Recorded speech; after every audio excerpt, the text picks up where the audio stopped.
Hey everyone, it's Mr. Hollywood, and today I'm gonna start my rampage of MLB rankings.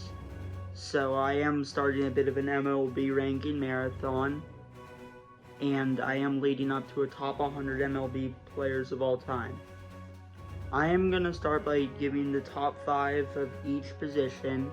However, I'm gonna just do it in well, how many videos would that be? That would be, I believe, 11 separate videos, because your 9 main positions.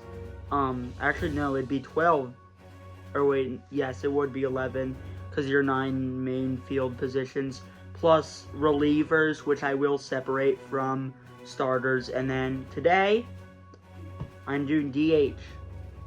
And to consider them for DH, I looked at players who have played at least majority of their games at DH, and that's how I determined who would qualify as a DH. Now, before I share my favorite, or not my favorite, before I share who I think are the best DHs of all time, feel free to share your thoughts or your opinion for who you think the best DHs of all time are, and let me know what other types of MLB or like other rankings you might want to see, and I would very much so consider whatever options you guys would want me to do for future videos. I'm down to do a lot of other rankings. But anyways, this is going to be a very big series, so without hesitation, here are my top.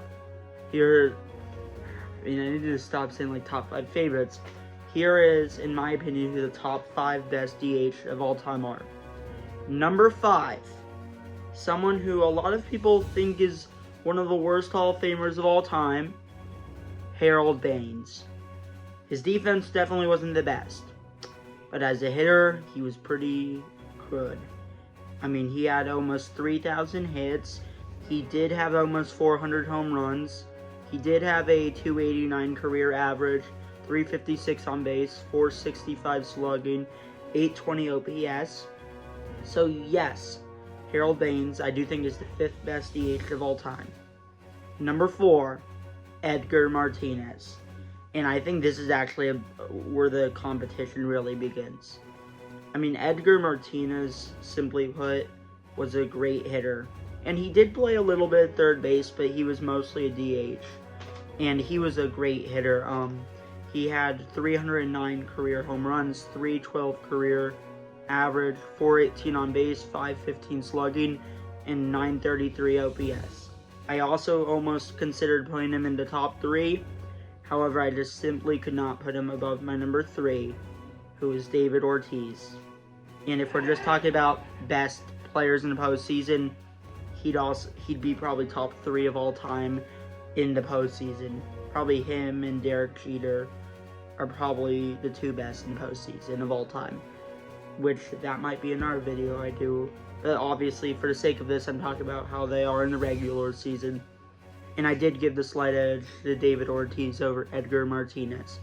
Simply put, David Ortiz was a great player, hit over 500 home runs, 286 career average, 380 on base, 552 slugging, 931 OPS. He also had great longevity. He was very beloved, and he had maybe the best final season of any player ever. So yes, David Ortiz is the 3rd best DH of all time, and I think he's slightly better than Edgar Martinez. Number 2 might be a little bit more of a projection rather than like what some people would put this player at. But then again, there's also these people that would probably put them at number 1. But just simply off of counting stats, I couldn't put them at number 1. That is Otani. Yes, I think he's the 2nd best DH of all time. Which, there's definitely people that thinks that he's the best player of all time already. And he doesn't even have 1,000 hits or 1,000 strikeouts if you want to say that he's a two-way player. So I just simply could not put him at number 1. And yes, him being a pitcher did kind of help his ranking a little bit. because it is kind of hard to ignore. So in his career, he has 3.01 ERA in terms of pitching and 608 strikeouts. And then in terms of hitting, he has 225 home runs, 282 average, 371 on base, 575 slugging, 945 OPS. I do think he could very easily overtake this number one by the end of his career. I'm not even sure how much more pitching he will do. But yes, not David Ortiz, Shohei Otani, in my opinion, is the second best DH of all time. But the number one DH is someone who I didn't even know played the majority of their games at DH. I thought I was actually going to have him in a different video. It turns out Frank Thomas is my number one. Because when I was doing research, it said that he played more than 50% of his games at DH. Which I don't actually know if that is true. But for the sake of my research, which I'll admit my research isn't the best, I am going to include Frank Thomas on this list. And yes, I think he's the best DH of all time. Simply put, Frank Thomas was amazing. He has 521 career home runs, 301 average, 419 on base, 555 slugging, 974 OPS. He did also play a good amount of his career at first base, so that definitely did help his value too.